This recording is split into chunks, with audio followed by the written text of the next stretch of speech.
Kryetari i Gjykatës së Lartë Sokol Sadushi në mbledhjen e gjyqtarëve të Republikës ka lëshuar kritika të ashpra ndaj Këshillit të Lartë gjyqësor dhe politikanëve. Sipas tij, vrasja e gjyqtarit Astrid Kalaja në sallën e gjyqit ishte një vdekje e paralajmëruar.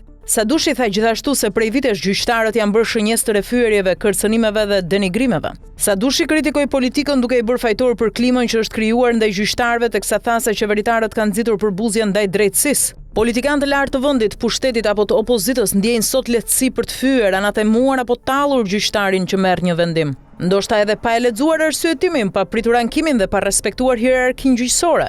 Në vend që të respektojnë procesin ligjor, ata nguten, vendosin drejtësinë në mikrofon e kamera, duke gjykuar magjistratin si të ishte palë politike, thaj. Mëtej Sadushi kritikoi edhe vetë aktorët e drejtësisë. Kreu i Gjykatës së Lartë u shpreh shumë kritik ndaj Këshillit të Lartë gjyqësor. Si organi i përgjegjës për qeverisjen e sistemit nuk mund të heshtë shumicën e kohës dhe të reagojë vetëm ndonjëherë, kur situata bëhet e papërmbajtshme.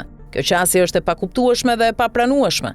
KLG duhet kuptoj rolin që i ka dhënë kushtetuta, jo për të qëndruar në hije, por për të folur me forcë e dinjitet në emër të gjithë gjyqësorit. Është organ qeverisës, jo zyrë teknike. Është përfaqësues i sistemit, jo zgjatimi heshtjes institucionale. Ai duhet të ditë u thot pushteteve të tjera me zë të lartë, të qartë në çfarë gjendje ndodhet gjyqësori, cilat janë plagët e tij, cilat janë nevojat e tij dhe cilat janë pasojat e mosveprimit. KLG duhet të tregojë me dinjitet pozicionin e lartë që i është dhënë nga kushtetuta, për të përballur dhe jo për të vegjetuar, për të ndeshur dhe jo për të konformuar. Këshilli nuk mund të jetë një organ që përshtatet me rrethanat. Ai duhet të jetë një organ që i ndryshon ato. Gjyqtarët që janë zgjedhur në këtë organ kolegjial nga ne, gjyqtarët e Republikës, duhet ta kuptojnë rolin e tyre të pazëvendësueshëm. Ata nuk janë atje për të heshtur apo për të ruajtur ekuilibrat e rrem, janë për të mbrojtur sistemin nga rrënimi dhe mosrespektimi. Nuk duhet harrojnë se shumë shpejt pas përfundimit të mandatit do të kthehen në gjykatat nga të cilat kanë ardhur. Dhe atëherë do ta ndjejnë vetë se sa e rëndë është pasojë e mosveprimit të tyre. Do ta kuptojnë sa shumë kanë humbur për gjyqësorin që nuk e mbrojtën siç duhet dhe sa pak kanë bërë për të ndryshuar gjendjen që sot e denoncojnë me heshtje,